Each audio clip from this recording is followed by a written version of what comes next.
Donc là, je viens de relancer l'application. Donc je continue mes modifications. Donc je vais aller dans le store. Donc j'ai mon dossier Slice et j'ai mon dossier Action. Donc la première chose que je vais faire, eh bien, ça va être de créer un nouveau fichier qui va être... Donc je sélectionne Slice, je clique ici et je vais écrire authentification slice.js. Et je vais faire la même chose pour l'action, parce que ça marche par deux. Authentification-action.js. Donc dans celui-là, il y aura toutes mes requêtes qui iront vers le serveur. Donc là-dedans, il y aura, je vais l'écrire ici, là, les actions asynchrones.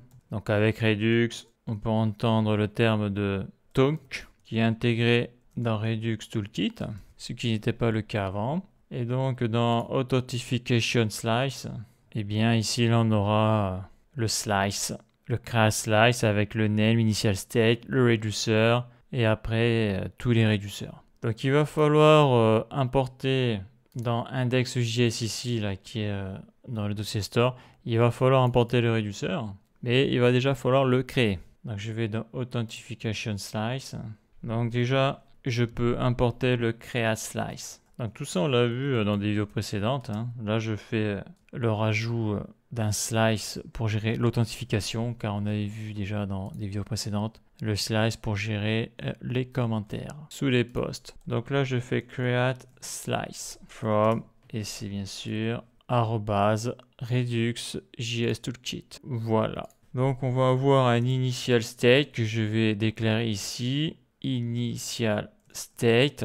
Donc pour le moment je mets rien. Donc après qu'est-ce que je fais? Je déclare mon slice. Donc const authentification slice. Authentification slice. Donc j'utilise la fonction create slice. Et dedans j'y mets l'objet de configuration. Donc qu'est-ce qu'il y a dedans? Il y a le name. Le name ça va être authentification. Donc ça c'est le nom, j'ai envie de dire, du slice. Après il va y avoir l'initial state que j'ai pas encore déclaré. Alors là il y a une faute là. CTRL C, CTRL V. Donc ça je vais le faire après. Donc je vais le faire à l'extérieur parce qu'il y a pas mal de trucs à mettre dedans. Et je vais le faire par rapport à mon fichier qui est ici là. Donc ça c'est bon. Et après il y a les reducers. Donc il y aura plusieurs réduceurs. Il y aura un réduceur pour se loguer, un réduceur pour mettre ce qu'il y a à mettre dans le local storage, et un réduceur pour se déloguer, se déconnecter. Et je vais aussi faire un réduceur pour gérer mes erreurs de requête. Je vais devoir faire un réduceur pour reset mes erreurs suite aux requêtes si elles passent ou pas. Je vais aussi faire un réduceur pour la création de compte et un réduceur pour gérer le spinner. Donc il y a pas mal de réduceurs à faire. Voilà, sauf que le premier réduceur que je vais faire, ça sera pour se loguer, mais ça, on va le voir après. Donc c'est pas fini. Donc là, j'ai mon reducers. Voilà, donc après, qu'est-ce que je fais? Il faut exporter le slice. Export du slice. Donc c'est comme d'habitude, ça c'est export default. Et c'est authentification slice, CTRL C, CTRL V. Et après, ce que je vais faire ici, c'est l'export des actions.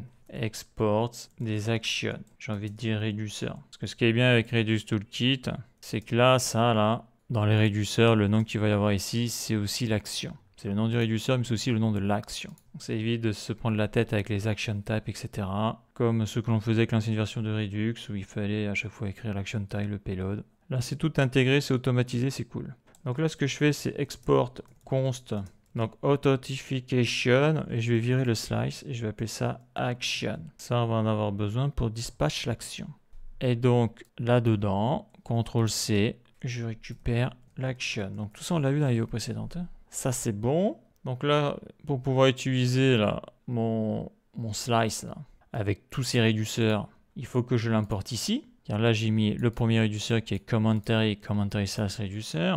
Donc là ça va être quoi? Ça va être authentification, 2 points. D'ailleurs, lui, je peux l'ouvrir à droite.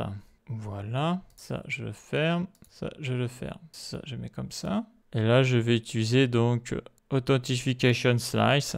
CTRL C, CTRL V, CTRL espace. Ça m'affiche ça pour l'importation automatique. Il me l'a bien apporté. Et après, ce que j'ai besoin, c'est de tous les réduceurs. Donc, on voit ce qu'il y a, les actions et réduceur. Après ça, je sais pas trop à quoi ça sert. Moi, ce que je veux, c'est les réducteurs. Voilà. Donc là, je viens de connecter au StoreRedux l'Authentification Slice et dedans, il y aura tous les réducteurs. Sachant que ici, là, dans le Initial State, j'aurai le store initial hein, et c'est avec le réducteur qu'on modifie le state. Donc ça, c'est bon pour la préparation. Donc on voit que ça, c'est simple.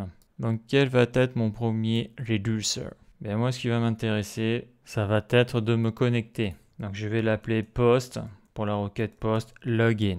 Dedans, on y met le state, l'action et après, on met dedans ce qu'il y a à mettre pour modifier le state. Ok. Donc là, l'initial state, je ne l'ai pas encore rempli, je vais le faire maintenant. Donc, qu'est-ce qu'il va y avoir dans mon initial state? Donc, l'initial state, il va se baser sur ce qu'il y avait avant sur, ici, là, l'authentification. Parce qu'on le voit ici, il y a différents states, là. J'avais le token, user ID, l'admin. Donc déjà, ça, quoi qu'il arrive, je vais devoir le stocker dans le store. Mais il va falloir aussi que je le mette dans le local storage car si j'actualise l'application, si je ne veux pas perdre l'authentification, il faut que ça soit stocké dans le local storage. Exactement comme avant. Donc on voit aussi que je stocke isLogin, si c'est à false ou à true.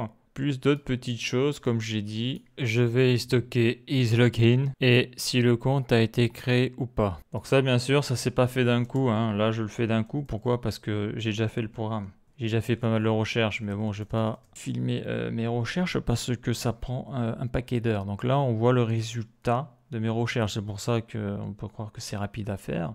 Et c'est vrai qu'on sait c'est rapide, mais quand on débute, il y a beaucoup de recherches à faire. Donc moi, ce que je vais avoir, c'est la réponse du serveur. Quand je vais envoyer ma requête post, donc pour le moment, la requête, je ne l'ai pas écrite, hein, parce qu'il faut dispatcher l'action et il faut la faire dans l'authentification action. C'est là-dedans qu'il y a les requêtes. Donc, dans mon initial state, je vais avoir l'user ID. Donc ça, c'est la réponse du serveur, ça. Data response. Donc je sais que dedans, il y a l'user ID, il y a le token et il y a l'admin. Donc tout ça, ça vient de la base de données. Ça sera mis dans la réponse du serveur. Donc je sais qu'au niveau de l'initial state, la première chose que je fais, c'est d'aller dans le local storage, comme on peut le voir ici, là, pour aller voir s'il y a quelque chose dedans. C'est-à-dire si la personne actualise l'application, on va voir dans le local storage s'il n'y a pas déjà de stocker l'user ID, le token et s'il a admin ou pas. Donc dans local storage.getItem, donc ça c'est pour aller lire local storage.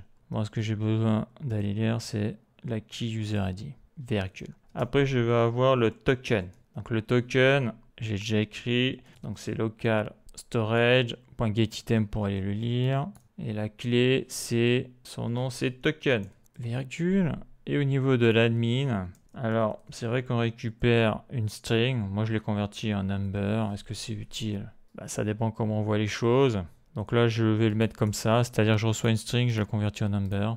Donc ça, c'est important si on fait des tests dans des conditions. Hein. Le strictement égal, si tu lui mets une string alors qu'il est un number, ça va être false. Hein. Donc là, je vais y mettre la key admin. Voilà. Donc ça c'est mon state initial pour cette partie au niveau de la réponse du serveur. C'est-à-dire que la première chose que doit faire le state, c'est d'aller contrôler s'il y a quelque chose dans local storage. C'est ça que ça veut dire. Bien sûr, s'il n'y a rien après, avec le réducteur, je vais mettre à jour le state. Mais ça c'est la base. Après, ce qui va m'intéresser, c'est si la personne est loguée ou pas. Donc cette donnée-là, je le stocke dans l'authentification car ça fait partie de l'authentification. Tout ce qui fait partie de l'authentification, je le stocke là-dedans. Par exemple, là, je ne vais pas stocker les commentaires ni les posts. Hein. Pour ça, c'est ça qui est bien avec Redux Toolkit, c'est qu'on peut faire autant de slash que l'on veut. Comme ça, la donnée est bien séparée. Là. Donc, isLogin est à false de base, tu n'es pas connecté. Error fetch. Donc ça va être mes erreurs justement pour ma modale. De base, tu es à nul, parce que tu n'as pas fait de requête, donc il n'y a pas d'erreur. Account create, donc lui, on verra son utilité, mais ça, j'en ai besoin. Pour qu'à la première connexion, la personne aille directement sur la fiche d'utilisateur car le remplissage de la fiche est obligatoire. Donc c'est false. Hein. Et is loading, donc est-ce que c'est en cours de chargement? Je mets à false, donc ça c'est pour le spinner. Majaltef, voilà. Voilà pour le state de base, la réponse du serveur qui doit me fournir l'user ID, le token et l'admin. Je regarde si c'est pas dans le local storage à la base. Donc, t'es pas connecté, il n'y a pas d'erreur, le compte n'a pas été créé, c'est pas en chargement. Voilà le state de base. Donc, avant de vouloir faire le reducer, donc ça c'est le premier post-logging, il va falloir dispatch l'action, c'est-à-dire quand la personne va entrer son email et son password, mais il va falloir ici là faire la requête dans Authentification Action. Donc ça, je vais pouvoir le faire maintenant. Et après, pour tester tout ça, il va falloir que je désactive les composants, là, tous ces composants, pour éviter d'avoir ces erreurs-là. Parce que là, actuellement, je ne peux pas afficher mon composant de connexion. Donc ça, je supprime. Voilà, donc là, je suis dans Authentication Action. Donc quand je vais dispatch l'action, là, bon là, on le fera après, je vais exécuter cette requête-là. Donc là, c'est une requête basique. Celle-là, on a déjà vu un paquet de fois. Donc la première chose à faire, c'est déjà importer le slice. L'authentification slice from, j'ouvre double code, point, je vais dans slice et je vais dans authentification slash. Là, si je clique dedans, CTRL espace, je dois avoir authentification action. Voilà, ça c'est mes actions. Donc après, il faut faire l'export, donc constante, et je vais appeler ça post. Donc c'est la requête post, donc fait, je vais chercher de la donnée. C'est pour du login et c'est pour de l'authentification. Donc après, il y a sûrement mieux comme nom, hein, mais bon, je vais faire ça, comme ça. Donc après, les parenthèses, la flèche, les accolades, et ça return. Dedans, on y met le dispatch, la flèche, les accolades. Voilà. Donc jusqu'ici, tout va bien. Donc on sait que dedans, il y a besoin de 2 paramètres. Quand je vais appeler cette fonction, je vais avoir besoin de savoir si la personne est sur l'interface de connexion ou pas, car comme on l'a vu dans les vidéos précédentes, avec la même interface, je fais du login, donc se connecter, et du sign up, de la création de compte. Donc ça, elle sert à ça, cette variable-là. Et après, je vais y mettre là, ce que j'ai appelé les credentials. Donc ça, ce sont les identifiants. Donc dedans, il y aura l'email et le password. Ça, c'est bon. Donc déjà après, qu'est-ce que je fais là? Ici, je ne l'ai pas mis, mais je vais le mettre. C'est une fonction asynchrone, ça se met ici. Donc là, je vais écrire un petit commentaire, c'est la requête post. Voilà, que ce soit pour la création de compte ou pour se connecter à son compte, c'est une requête post. Donc après, const. Donc je vais appeler ça fetch post data. Donc ça va être une fonction asynchrone. Je mets les parenthèses, la flèche, les accolades. Donc dedans, je mets une autre variable dans laquelle je vais recevoir la réponse du serveur. Donc await. J'utilise l'API fetch du navigateur. Donc dedans, je vais avoir besoin de l'URL, de la route pour aller sur le backend, de la méthode et du headers et du body. Donc l'URL, je ne vais pas la mettre dans une variable, je vais la mettre directement ici. Donc l'URL, elle est où? Si je vais sur le composant authentification, théoriquement, ici, là, je dois avoir, voilà, je dois avoir mon custom hook qui est ici. Use HTTP, donc je descends, voilà, le custom hook HTTP. Donc ça va dégager aussi, hein, bientôt. Donc là, j'ai l'URL. Et donc l'URL, elle est un peu spéciale dans le sens où si j'ai login ou sign up, le endpoint va changer. Et ça passe par le isLogin ici. Donc si je fais CTRL-V, ça c'est mon URL. C'est ma route, ça c'est bon. Après, je vais y mettre les credentials. Voilà, parce que là, tu vois, isLogin est ici, isLogin est là. Donc, le credential, c'est, comme j'ai dit, l'email et le password. Donc là, qu'est-ce que j'ai fait? J'ai fait ça. D'ailleurs, je ne sais pas si c'est utile d'avoir mis les accolades, parce que ici, je vois que je ne l'ai pas fait. Là. Donc là, je vais mettre la méthode. On verra si ça marche ou pas. Donc la méthode, c'est du post. Ça, classique. Voilà. Parsing error, the typecast expression. Ok, il attend d'être wrappé. Ok, je suis obligé de mettre des accolades. D'accord. Voilà, là il est content. Là, ça marche mieux. Là. Donc je suis obligé de mettre des accolades. Donc après, la méthode c'est du post. Donc j'ai l'URL qui est en haut. Après je vais utiliser donc le headers. Donc là, j'ai besoin du content type. Je sélectionne, CTRL-C, CTRL-V. Et j'ai surtout besoin donc du body. Donc le body qui est ici, de points. Donc il faut que j'utilise le JSON.stringify parce que là je passe par mon custom hook, donc ça je l'avais mis dans mon custom hook. Et dedans je vais y mettre les credentials. Donc dedans il y aura l'email et le password. CTRL-C, CTRL-V. Donc là je vais passer de manière séparée, donc ça c'est bon. Alt-F. Donc une fois que ça c'est fait, donc une fois que c'est envoyé, j'ai besoin de la réponse du serveur. Donc je vais mettre ça dans data response égale et donc await response.json. Ça c'est bon. Donc après il y a 2 cas possibles. Donc si la réponse du serveur n'est pas OK. Donc response.OK, c'est pas bon. Les accolades. If response. Eh bien tu vas me dispatch. Donc là je vais mettre à jour le state redux. Donc là, je vais utiliser dans Authentication Action.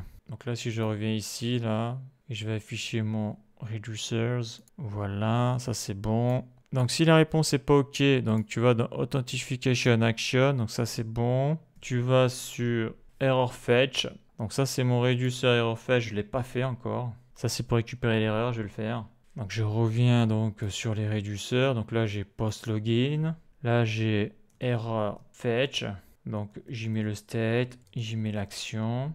J'y mets les parenthèses. Donc error fetch, son state initial, on le voit là, c'est nul. Donc la modale n'apparaît pas. Donc dans Authentication Action, je sélectionne le réduceur error fetch. Et dedans, je mets la data response. Et dedans, j'aurai l'erreur. Donc après ça, comme j'ai dit, j'ai fait des tests, ça marche très bien. Mais ça s'est pas fait en 5 minutes. Throw new error, je vais mettre ça comme ça. Et je vais écrire problème. Donc ça c'est pour afficher ça dans la console du navigateur, problème pour envoyer la donnée vers le serveur. Donc ça c'est bon. Donc si la réponse n'est pas OK, je dispatch donc dans Authentication Action dans le réduceur Error Fetch la data response. Et donc ça va mettre ici là le state qui est ici là, ça va le mettre à jour. Là. Donc si la réponse est OK, donc ça va passer ici, et bien je return data response. Voilà. Donc là, pour le moment, là, je n'ai pas utilisé le try et le catch. Et je n'ai pas appelé cette fonction qui permet d'envoyer la requête au serveur. Donc là, je vais mettre ici, là, on le voit, là, je suis dans le return. Donc voilà, ici. Donc là, je vais mettre le try et le catch pour capturer l'erreur. Donc ici, qu'est-ce que je vais mettre? Bah là, je vais mettre juste un console log.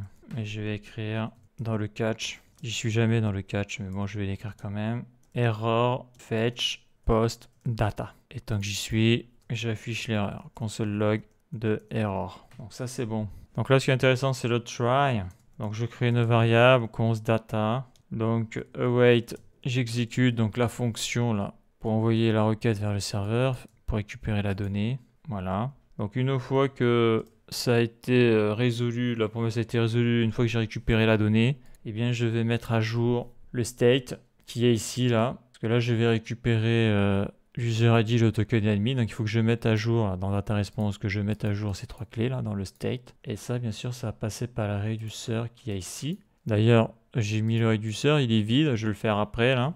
Donc il faut déjà récupérer la donnée. Après, tu mets à jour le state par le biais du réduceur. Et ça, bien sûr, il faut faire des tests. Et en utilisant l'outil là, Redux, qu'il y a ici là dans la console, grâce à ça là, au Redux DevTools, tu as les actions, le state et tu vois ce que ça dit. Et en faisant de multiples tests, tu arrives à trouver le réduceur. Donc là, je suis ici. Donc là, pour mettre à jour le state, il faut passer par le réduceur. Donc je dispatch l'action. Donc c'est toujours Authentication Action, CTRL-C, CTRL-V, point. Si je fais CTRL espace, j'ai accès aux différentes actions, réduceurs, hein, parce que bon, avec Redux Toolkit, le nom c'est le même. Donc c'est post login, ok. Et donc qu'est-ce que je vais envoyer là-dedans? Eh bien, ça on le verra après, mais la réponse du serveur, ça va être dans data. Point. Donc data c'est ici, hein, j'ai ma réponse du serveur, mais ça va être dans la key results. Donc ça tu vois très bien quand tu testes tes routes avec Postman. Hein. Bien sûr, il faut que la route soit fonctionnelle avant de vouloir faire l'Authentication Action. Mais la route était fonctionnelle vu que ça a marché sous React 17 et là je suis en train de tout passer sous Redux Toolkit et React Redux. Donc ça a l'air d'être bon. Donc au niveau des réduceurs qu'il y a ici, donc je vais commencer par Error Fetch. Donc lui il me renvoie la data response là, dans le réduceur qu'il y a ici. Donc qu'est-ce que je vais vouloir faire?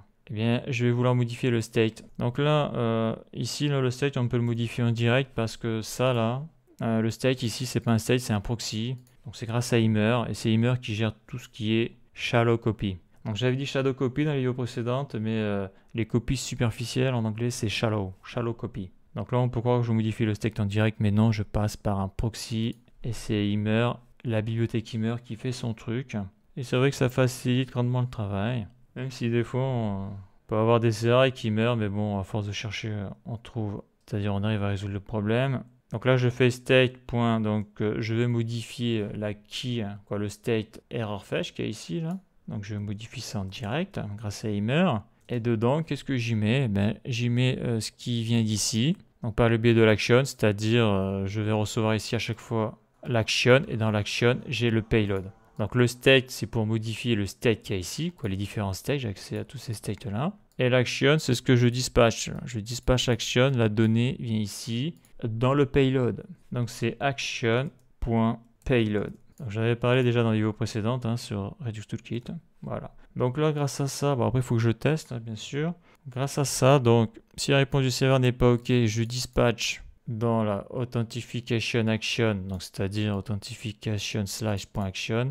Je dispatch dans le réducteur error fetch qu'il y a ici. Je vais sauter une ligne. J'envoie data response que je récupère ici dans le payload. Donc la data response, je l'envoie direct dans le state error fetch. Donc ça, c'est bon pour ce réducteur-là. Qu'il va falloir tester, bien sûr. Et donc, pour le post-logging, c'est plus compliqué. C'est plus compliqué. Donc déjà, ce que je sais, c'est que il faut que je mette à jour le state et que je mette à jour la data response. Data response, voilà. Et dedans, je lui transmets directement le payload, car on verra la forme du payload. Ça sera l'user ID, le token et s'il est admin ou pas. Et quand tu as reçu la réponse du serveur, ben là, je peux le mettre là, le state.isLoading. Donc ça, c'est pour le spinner. Je passe à false. Donc là, on voit que je ne l'ai pas encore passé à true, mais ça, on le verra plus tard. Donc là, c'est pas fini. Mais avant de continuer le réducteur ici, il faut que je fasse des tests en réel pour pouvoir mettre mon email et mon password pour pouvoir l'envoyer, pour montrer un peu ce que ça fait à ce niveau-là ici. Donc ça, on va commencer à le voir dans la prochaine vidéo.